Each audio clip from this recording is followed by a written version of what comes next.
નમસ્કાર દર્શક મિત્રો, મિરર ઓફ ધી વર્લ્ડમાં આપ સૌનું હાર્દિક સ્વાગત છે। હદીકાના કારેલીબાગ ખાતે જુદી જુદી બે દુકાનોમાં કોંધી રાખી બાળ મજૂરી કરતા બાળકોને દુકાન માલિકો પાસેથી મુક્ત કરાવતી વડોદરા શહેર એચટીઓની ટીમ માનનીય પોલીસ કમિશનર શ્રી નરસિંહ કોમર સાહેબ તથા સંયુક્ત પોલીસ કમિશનર સાહેબ શ્રી મનોટીનામા નાઓની સૂચનાને યુવરાજસિંહ જાડેજા, નાયબ પોલીસ કમિશનર સાહેબ શ્રી ક્રાઇમ તથા એચ.એ. રાઠોડ, મદદનીશ પોલીસ કમિશનર સાહેબ શ્રી ક્રાઇમ નાઓના માર્ગદર્શન હેઠળ વડોદરા શહેરમાં સગીર નાના છોકરાઓ પાસેથી બાળ મજૂરી કરાવીને તેમનું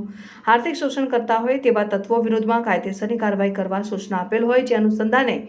એચટીઓ વડોદરા શહેરના પોલીસ ઇન્સ્પેક્ટર ડોક્ટર બી.બી. પટેલ નાઓના તાપાના માણસોને આ બાબતે સૂચના કરતા એચટીઓ ટીમ કુંભારવાડા પોલીસ સ્ટેશન ખાતે વિસ્તારમાં પેટ્રોલિંગમાં હતા। તે દરમિયાન એચટીઓ ટીમને બાતમીદારો દ્વારા બાતમી મળેલ કે હાથીખાનામાં આવેલ અલગ અલગ દુકાનો માલિકો નાના છોકરાઓ પાસેથી બાળ મજૂરી કરાવી તેઓનું આર્થિક ને માનસિક શોષણ કરે છે એવી હકીકત મળેલ, જે આધારે ઉપરોક્ત જગ્યાએ રેડ કરી ચેક કરતા દુકાન નંબર I-28/12 કમલા કિરાણા સ્ટોર્સની દુકાનમાં ઉંમર વર્ષ 15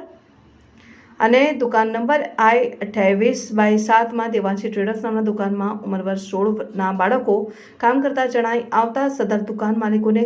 સગીર બાળકનું માનસિક અને આર્થિક શોષણ કરેલ હોય, જેથી તેમની આગળ કાયદેસરની કાર્યવાહી હાથ ધરાઈ। આરોપીના નામ મહેશભાઈ મહાદેવભાઈ રાઠી, કમલેશભાઈ ધીરજલાલ ગોંધિયા।